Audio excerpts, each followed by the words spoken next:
Hello, this is Dr. Grande. Today's question is, can I analyze the life, death, and personality of Bob Ross? He is the subject of a documentary titled Bob Ross, Happy Accidents, Betrayal, and Greed. Just a reminder, I'm not diagnosing anybody in this video, only speculating about what could be happening in a situation like this. If you enjoyed this video, please like it, subscribe to my channel, consider supporting me on Patreon, and check out my podcast, Bella Grande Media. I will put the relevant links in the description for this video. So first I'll go through the background of Bob Ross, then I'll offer my analysis.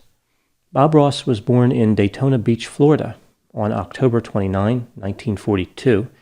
He grew up in Orlando, Florida. His mother was a waitress and his father was a carpenter. He had a half-brother named Jimmy. Ross had a particular affection for wildlife, which started when he was a teenager. He would care for injured animals like squirrels, armadillos, snakes, and alligators. Ross started high school, but dropped out in 9th grade. He started working with his father in carpentry and lost part of his left index finger in a work accident. He almost certainly considered this an unhappy accident to distinguish it from the happy accidents he would talk about later with his painting. When Ross was 18, he enlisted in the United States Air Force, serving as a medical records technician. At some point, Ross married a woman named Vivian Ridge. They had a son named Steve. The marriage would end in 1977, allegedly due to infidelity on the part of Bob Ross. Bob Ross was stationed at an Air Force base in Alaska for 12 years. The surrounding environment in Alaska had a strong impression on him, particularly the snow-covered mountains. He started painting the landscape here and there throughout his workday. Ross would eventually reach the rank of Master Sergeant. Among other duties, his job involved screaming at people, like ordering them around. This was one part of his job he did not like.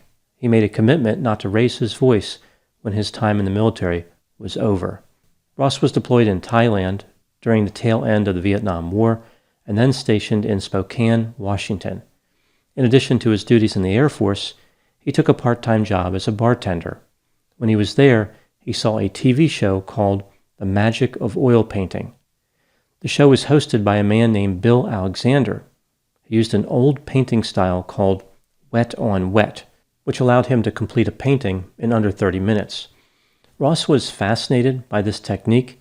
He learned how to do it and started painting the Alaskan landscape on novelty gold mining pans. He made more money selling the pans than he did in the military. After 20 years of service in the military, he retired from the Air Force in 1981. Ross moved back to Florida and started working for Bill Alexander's company. Ross was traveling around the United States teaching art and selling products. Ross married a woman named Jane in 1977. This was the same year he had divorced Vivian. At a seminar in Florida, a woman named Annette Kowalski would enter into Bob Ross's life. Annette was married to a man named Walt, who had worked for the CIA. The couple lived outside of Washington, D.C. They had just lost their oldest son, who was 25, in a car accident. Annette was having feelings of depression. All she could do was sit on the couch and watch TV. It was here that she would see Bill Alexander, who of course had hired Bob Ross to conduct seminars. Annette really connected with what Alexander was doing. She wanted to learn more. She thought maybe this could help her to feel better. Wanting to help his wife, Walt drove her to Florida to attend a seminar with Bob Ross. Annette saw potential in Ross's abilities. Just like when she watched Alexander, watching Bob made her feel as though she was being lifted out of her depression. She suggested they start a business together. The documentary on Netflix suggested that Annette had an affair with Bob Ross, but she denies that. It's not clear exactly when, but at some point around this time, Ross was diagnosed with lymphoma. He was able to recover after being treated. He also had a heart attack in the mid-1980s. Ross had been a smoker for most of his adult life and expected to die young. Bob Ross started recording a TV show at a PBS station in Indiana called The Joy of Painting. It ran from 1983 to 1994. In the show, Ross would use that fast painting technique he learned from Bill Alexander to produce a painting in real time. So in one episode, he would go from a blank canvas to a completed work of art. Bill Alexander would later suggest that he invented the wet-on-wet technique and that Ross had betrayed him. Interestingly, the technique was first used during the 15th century, so unless Alexander was a time traveler or hid his age very well, he did not invent it. Ross adopted a distinctive slow pace to his speech, a soft voice, and a relaxed mannerism, which led to comparisons between Bob Ross and Fred Rogers. Evidently, Ross deliberately spoke in this manner in an effort to appear attractive. Many people believed his tactic was successful. His show was a massive success. Ross became somewhat of a celebrity. Not long after The Joy of Painting started airing, Ross and his wife Jane entered into an agreement with Annette and her husband Walt. This was in 1985. They each owned 25% of the company, which is called Bob Ross Incorporated. Bob Ross didn't earn any money from The Joy of Painting on PBS, although it was incredible for marketing. He earned his money from selling paint, paintbrushes, videotapes, and from teaching classes. By the end of the 1980s, each of the four partners was earning about $85,000 a year. That would be equivalent to about $187,000 today. Jane Ross died of cancer in 1992. Bob Ross was devastated. The way the agreement was structured with his partners, when one partner died, that person's ownership was divided equally among the remaining partners. So after Jane's death, Bob Ross, Annette Kowalski, and Walt Kowalski each owned a third of the company.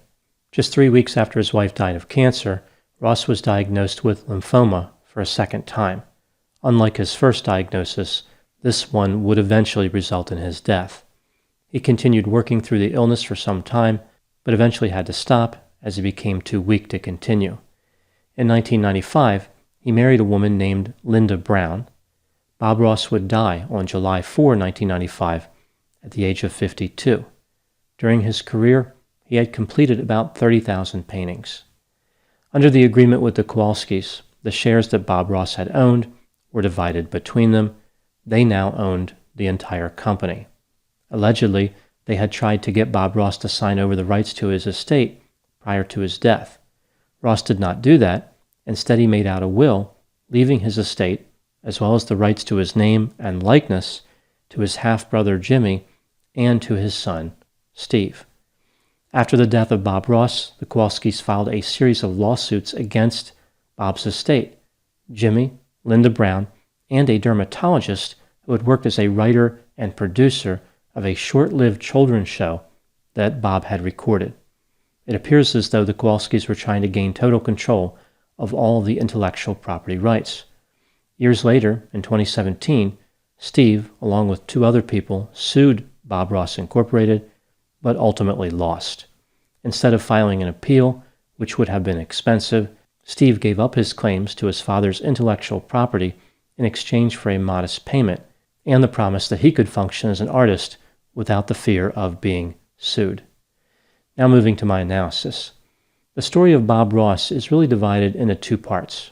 One part would be the personality and career of Bob Ross, and the other part would be Bob's alleged dispute with the Kowalskis. First, I'll look at Bob Ross, then the situation with Bob Ross Incorporated. Starting with Bob's personality and career, Bob Ross was a mysterious figure. He appeared to be somewhat private, although one time he said the reason he didn't do too many interviews is because no one asked him. A number of the descriptions we hear about Bob Ross paint a somewhat conflicted picture. On one hand, he was in the military, where he regularly screamed at people. He allegedly had multiple affairs, and he liked excitement. For example, he owned a Corvette, which he would drive exceedingly fast. I think it was a 1969 Stingray. On the other hand, Bob seemed calm, collected, stable, compassionate, caring, and had a great sense of humor. He cared for wildlife. He experienced joy when other people learned how to paint. He liked helping people gain a sense of accomplishment. And he was even able to convert failures into something positive. He used the phrase happy accidents for errors that occurred while painting. These errors could be repaired or made into something useful. I think Bob Ross was quite deliberate about how he formulated his persona, so that public-facing image. Among other things, this meant that the person he was may have been different from the person he appeared to be on screen. It's been reported that Ross planned out his Joy of Painting monologue carefully. He would rehearse the night before. He wasn't really spontaneous. He wasn't offering impromptu statements. Rather, it was methodical and planned. Whoever he was as a person, he did want to appear a certain way. It's not clear if Bob Ross was a good businessman or not. It's been reported that he carefully read contracts, like he knew what he was getting into, yet he entered a deal where if one partner died, the shares were divided among the remaining partners. I don't know why he would agree to that. That doesn't seem to be a good business decision. It would make more sense that when his wife died, he would have inherited her interest. Toward the end of his life, he appeared to scramble and make a number of decisions to try to protect his intellectual property and to pass it on to his son. Again, this makes it seem as though he really hadn't thought things through. A lot of changes right toward the end that don't seem to necessarily be part of an effort we see through his whole life, like he had new ideas at the end he wanted to implement. In looking at his personality, here are my thoughts. When I conceptualize personality, I often use the 5-factor model. I remember the 5 factors through the acronym OCEAN: openness to experience, conscientiousness, extroversion, agreeableness, and eroticism. Ross was high in openness to experience. He was creative, adventurous, experienced emotions intensely, and could engage in fantasy. His conscientiousness was probably average. He was not reckless, but not entirely organized either. I think his level of extroversion was probably above average. He was excitement-seeking, friendly, outgoing, and tended to have positive emotions, although he did predict his death, which could be considered pessimistic, or, in his case, maybe it was realistic, like he realized he would not live too long. Ross was probably about average in agreeableness. He could be hard to get along with and demanding, but at the same time altruistic. I think he wanted to appear much more agreeable than he actually was. Ross appeared to be low in eroticism.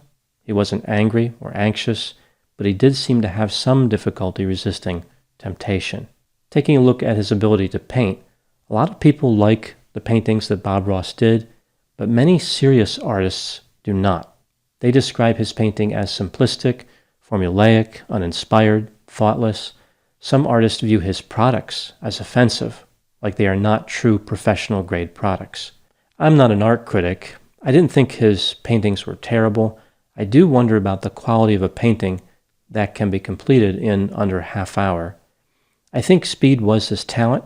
He could paint fast, and the paintings weren't bad. That's my view of it. I don't think his painting ability is what made him special. A number of artists have noted that Bob Ross was really a non-artist trying to teach other non-artists. I think what made him special was his persona, the gentle, caring demeanor, which again was attractive to many. He created the right environment to learn something like painting, relaxed, calm, and non-judgmental.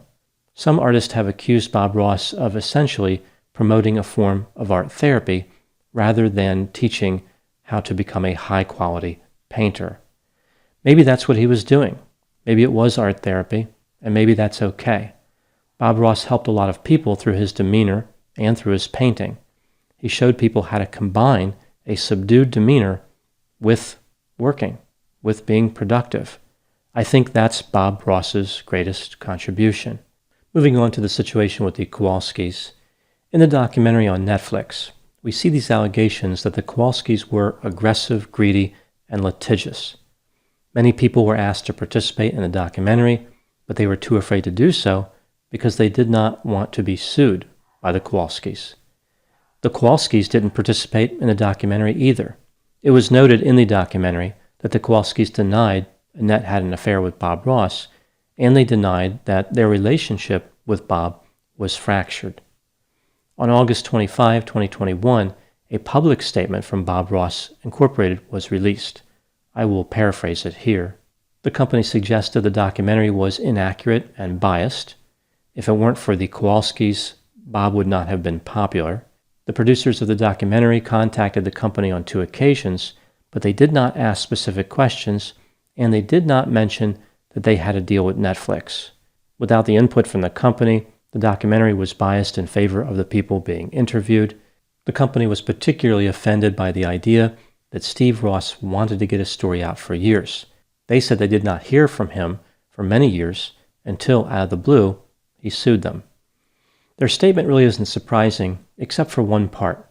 They made it seem as though the fact that the producers had a deal with Netflix could have changed something. I don't think it was a good idea to include that in the statement. It could be interpreted as, we are only interested in cooperating with a documentary that we know will be widely viewed. That connects back with that theme of greed. There's no way to know what's true in this situation. I think the documentary did paint the Kowalskis as bad guys, which may not be fair. I would like to know their point of view. One thing that occurs to me is that it was their money that launched the company. Bob Ross could not have funded the company on his own. It seems clear that they did greatly contribute to his success. For me, what really stands out is this bizarre arrangement where the shares of the dead partner were divided among the remaining partners. I feel like this was risky for everybody in the deal. What if one of the Kowalskis had died? Then Bob Ross and his wife would have controlled the company. It just seems like no one really thought about the future. Perhaps they figured it would be a long time before any of the 4 partners died. Regardless of what the truth is, as far as the Kowalskis, I think the documentary did hurt the company. Many people are upset about the way Bob Ross was treated and about how Steve Ross was affected by all this. It's almost like Bob Ross's legacy was not really honored by the company. Maybe in an effort to aggressively protect the company, they made themselves appear inconsistent with the mission of Bob Ross, like they are acting in a way that he would not approve of. To be fair to the Kowalskis, they have kept the company alive for many years after the death of Bob Ross. He's more popular now than ever. What lessons can we learn in this case? I have 2 here. The first lesson, no matter what industry somebody works in, even something as positive as casual painting, business skills are required. Some people are so focused on their specific work, like the details of how to get the job done, they don't have time or the inclination to worry about the business practices in general. It leaves the door open for somebody else to come in and run the business in a way that violates the intention of the person with the skill. I find it interesting that Bob Ross never painted people, like he recognized how they could make a situation complicated. The second lesson, a lot can be accomplished with a relaxed demeanor. Bob Ross may or may not have been a great painter, but he did bring a special presence to painting. He had confidence that everybody could reach their full potential. His demeanor matched the serenity of the landscapes that he painted. Those are my thoughts on the life, death, and personality of Bob Ross. Please put any opinions and thoughts in the comment section. They always generate an interesting dialogue. As always, I hope you found my analysis of this topic to be informative. Thanks for watching.